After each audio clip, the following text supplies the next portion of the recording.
They're making another Ghostbusters, huh? Okay. Oh, alright. I'm gonna mute them This too time real they got quick. Paul. Here we go. So, for this month's Ambuscade, we have 4 goblins here. On the left, you have the Ravager, which is the warrior, which does use Mighty Strikes. In the way back, you see the Dawn. Let me zoom in. You have the Dawn, who is a red mage, a black mage. The Incanter in front is a black mage. And then on the right is the Dark Knight. We have to make sure that they stay separated in order to make sure that there's no auras up, because if they're close together, even if the Ravager and the Dawn are next to each other, or the Dawn and the Deathbringer, or the Deathbringer and the Ravager are next to each other, they will gain an aura. So you have to keep them separate in order to make sure the aura does not go up. So Fox is going to be tanking the Ravager, Myrrh is going to be taking the Deathbringer, and the Dawn is being tanked by our Rune Fencer Abject. And the Incanter can be slept by both dark and light. Bard Sleep will last the longest on it, as long as you have all your JAs up. So what you do is do your normal buffs. The trick to this month's Ambuscade, though, is the Dawn will spawn baby bombers and a furious bomber. They will go after certain jobs on a type of hate list. Now, it doesn't matter how much hate you generate, it's just if you have that job in the party, it'll go after that job. So the first one it'll always go after is White Mage, and then it'll go after, I believe it's Red Mages next, then Scholar, then Blue Mages, then Bard. After that, I'm not 100% sure, because usually you want some sort of healer in the party. So you have to you're going to basically have a sacrificial White Mage. So our White Mage is going to do absolutely nothing in this fight.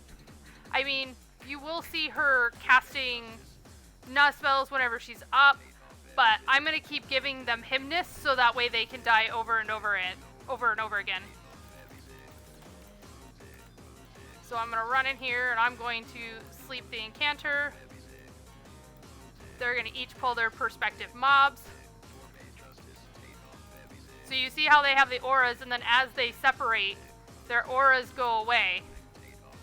So I'm going to make sure to dispel and slow all of them.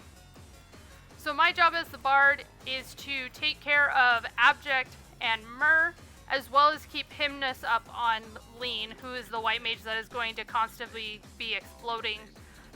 There's one of the bombers. Blame is going to be taking care of Fox, and also trying to get rid of the warrior as fast as possible. So the warrior didn't have anything on it. So once Leene gets up, I'm going to give her re-raise. So I'm just going to single target Hymnus to her. And then get rid of Myrrh's Paralyze. And I'm going to constantly be dispelling this red mage. If I hear any of them say that they're getting stunned and they can't cure each other, then I want to make sure to help them out and get rid of the stuns, or the paralyzes, the blinds, because they are pretty potent. So you want to make sure that your DDs also have remedies, eye drops, anything to get rid of paralyze or blind, because it's really potent, and the Bard may be in all different directions. The Geo may not be able to help out so much. So you definitely want to have that sort of system.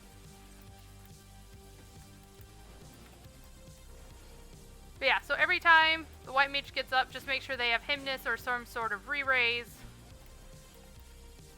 That way they can constantly be the target of the bombers.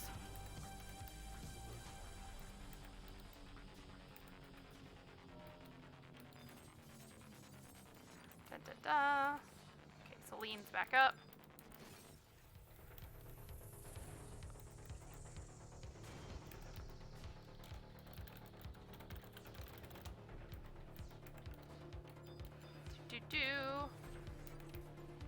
So this fight's relatively easy. It's a lot of keep up and maintenance. So Fox just killed the Ravager, so now him and Blame are gonna go over and help Myrrh out over here with the Dark Knight. He's got Blood Weapon up, so I can't do anything about that. Leene's now getting back up, and then I gotta cure Abject.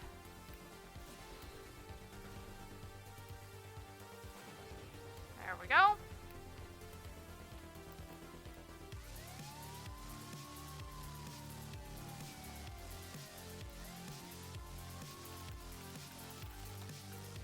Myrrh got rid of his thing before I could even get rid of it.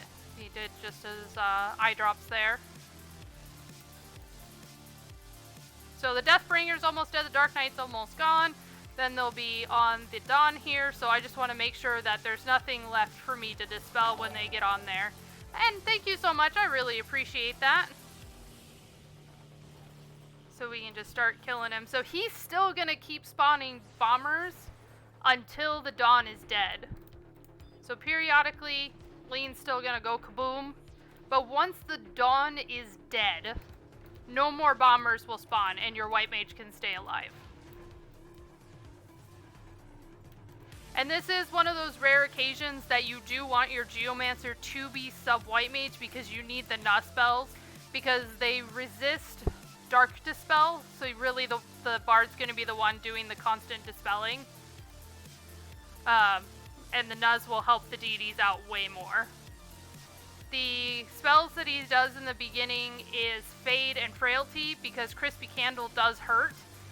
Surprisingly, it actually really does. So what you are saying is you can go Dark Knight, Dark Knight, Dark Knight, Dark Knight, Bard, Geo, a pocket up. So you do want a white mage in there though in order to take the bombers. Because literally Leene is just there to take bomber attacks. That's all her job is. So I mean, if you got 3 Dark Knights that can survive it, you might actually be able to do that with APOC Dark Knights. I know the Ravager does hit really hard, especially when he uses Mighty Strikes. The Dark Knight doesn't hurt too bad, and Myrrh's just been tanking it just fine on his warrior. He even says the Dread Spikes don't hurt that much, but if you probably have a dual wielding job, it'll probably hurt a little bit more. And then the Dawn does a lot of AoEs, so you don't really want something that relies on shadows to stay alive. We tried that in the beginning, and our ninja died very quickly. Especially during chain spell, so we like the Rune Fencer because they didn't get debuffed too much and they could resist a lot of the magic damage. And then the Incanter's just a squishy black mage, so. And I could unmute them. With that strat, maybe Dark Knight, Dark Knight, Dark Knight, Red Mage,